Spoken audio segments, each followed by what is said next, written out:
तो भारतीय महिला क्रिकेट टीमे सौ प्रथमवार आईसीसी वनडे वर्ल्ड कप जीतीने इतिहास रची दीधो। आ ऐतिहासिक विजयनी उजवણીમાં વડોદરા પણ જોડાયું। શહેરના ખેલ પ્રેમીઓ મોડી રાત સુધી ઝૂમ્યા। માંડવી વિસ્તારમાં યુવાઓએ ત્રિરંગા સાથે વિજય ઉત્સવ મનાવ્યો અને ઠેર ઠેર ફટાકડા ફોડ્યા હતા।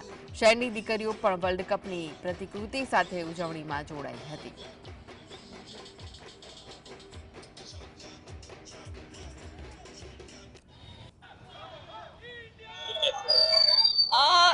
फर्स्ट ऑफ ऑल इंडिया की women's team first time match जीती है માટે બહુ જ બધું ઇન્ડિયન ટીમને કોંગ્રેચ્યુલેશન્સ એન્ડ એક પ્રાઉડ ફીલ થાય છે કે બી આર ઇન્ડિયન અને બી આર વુમન કે મને કે નો ડાઉટ મેન જે કરી શકે છે વુમેન બી કરી શકે છે।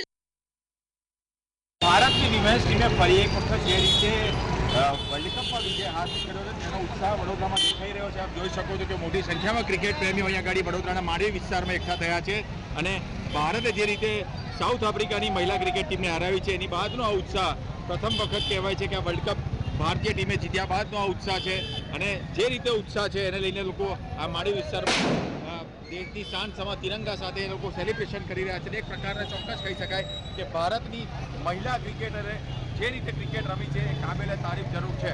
રૂપેશ ચોકથી GSTV વડોદરા।